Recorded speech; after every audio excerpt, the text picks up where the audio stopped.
Cross of Peace took on this project of providing a sensory-friendly experience because there are several families in our church that have children who are on the autism spectrum.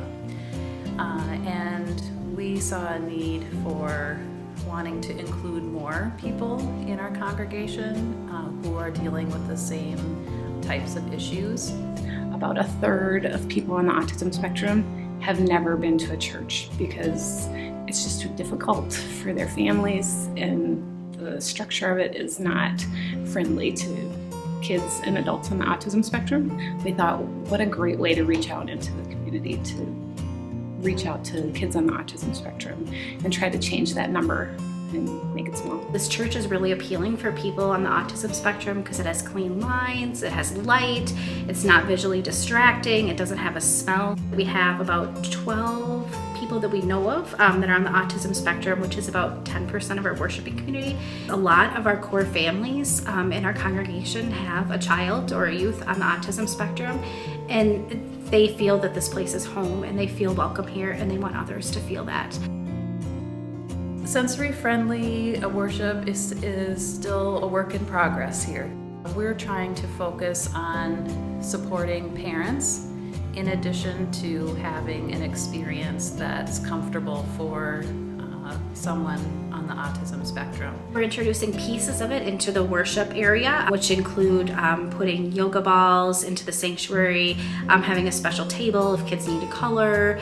We have new worship bags that kids can make themselves that have little fidgets, coloring tools, putty to play with, noise canceling headphones. We've changed the seating to allow more upfront seats but still have easy access to get out if you need to leave quickly. Working on creating social stories that are pictures telling what's happening in each part of the church service to help kids have those visual cues of what's going to happen next.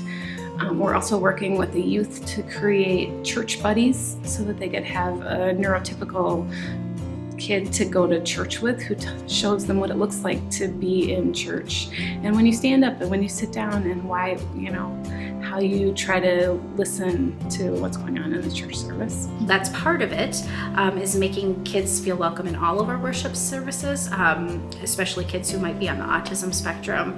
But we're going to start this new service in the fall, and it will look a lot like our regular service, but we're having a little quieter music than our normal kind of upbeat with guitar.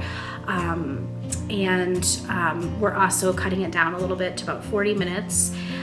And another important piece of that worship service is it's going to have a lot of directions in it, so kids know what to expect. It will be very repetitive. Our church says that all are welcome, and a lot of times we see that churches say that, and I think that we really feel that we mean that, but I think we need to show with our actions that we really mean that. One of the things that we've been doing is focusing on different groups of people and how we can be welcoming towards all. This year we're really focusing on how are we welcoming to children and youth on the autism spectrum, and in the future, we have other plans to keep growing, our welcome list. I think that there are a lot of families who would want to come to church, and I just think it's really important to show them that people are trying to find a way to have their kids have an experience and know what it is to be a loved child of God. I think all kids should have that experience. These young people who are on the autism spectrum deserve to have the same type of religious experience as kids who aren't on the spectrum.